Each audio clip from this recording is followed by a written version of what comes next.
ओशो कहते हैं, मैं मनुष्य को एक घने अंधकार में देख रहा हूं।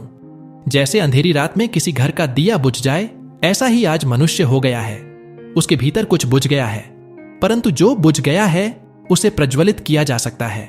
और मैं मनुष्य को दिशाहीन हुआ देख रहा हूं। जैसे कोई नाव अनंत सागर में राह भूल जाती है, ऐसा ही आज मनुष्य हो गया है। वह भूल गया है कि उसे कहां जाना है और क्या होना है।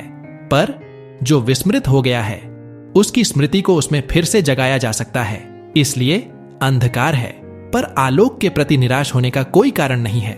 वस्तुतः अंधकार जितना घना होता है, प्रभात उतना ही निकट आ जाता है। मैं देख रहा हूं कि सारे जगत में एक आध्यात्मिक पुनरुत्थान निकट है और एक नए मनुष्य का जन्म होने के करीब है। हम उसकी ही प्रसव पीढ़ा से गुजर रहे हैं, पर यह पुनरुत्थान हम सबके सहयोग की अपेक्षा में है। वह हमसे ही आने को है और इसीलिए हम केवल दर्शक ही नहीं हो सकते हैं। उसके लिए हम सबको अपने में राह देनी है। हम सब अपने आप को आलोक से भरें, तो ही वह प्रभात निकट आ सकता है। उसकी संभावना को वास्तविकता में परिणत करना हमारे हाथों में है। हम सब भविष्य के उस भवन की ईंटें हैं और हम ही हैं वे किरणें जिनसे भविष्य के सूरज का जन्म होगा। हम दर्शक नहीं, सृष्टा हैं और इसलिए वह भविष्य का ही निर्माण नहीं, वर्तमान का भी निर्माण है।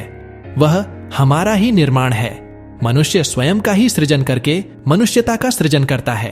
व्यक्ति ही समष्टि की इकाई है। उसके द्वारा ही विकास है और क्रांति है। वह इकाई आप हैं। इसीलिए मैं आपको पुकारना चाहता हूं। मैं आपको निद्रा से जगाना चाहता हूं। क्या आप नहीं देख रहे हैं कि आपका जीवन एक बिल्कुल बेमानी, निरर्थक और उबा देने वाली घटना हो गया है? जीवन ने सारा अर्थ और अभिप्राय खो दिया है।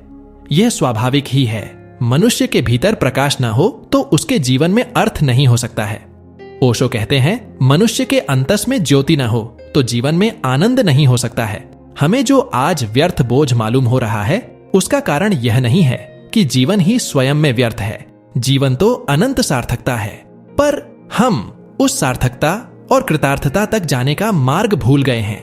वस्तुतः हम केवल जी रहे हैं और जीवन से हमारा कोई संबंध नहीं है। यह जीवन नहीं है, यह केवल मृत्यु की प्रतीक्षा है और निश्चय ही मृत्यु की प्रतीक्षा केवल एक ऊब ही हो सकती है। वह आनंद कैसे हो सकती है? मैं आपसे यही कहने को आया हूं कि इस दुख स्वप्न से बाहर होने का मार्ग है, जिसे कि आपने भूल से जीवन समझ रखा है। मनुष्य के भीतर वस्तुतः कुछ बुझता नहीं है और न ही दिशा ही खो सकती है। वह आंख बंद किए हो तो अंधकार हो जाता है और सब दिशाएं खो जाती हैं। आंख बंद होने से वह सर्वहारा है और आंख खुलते ही सम्राट हो जाता है। मनुष्य के भीतर वस्तुतः कुछ बुझता नहीं है और न ही दिशा ही खो सकती है। वह आंख बंद किए हो तो अंधकार हो जाता है और सब दिशाएं खो जाती हैं। आंख बंद होने से वह सर्वहारा है और आंख खुलते ही सर्वश्रेष्ठ हो जाता है। धन्यवाद।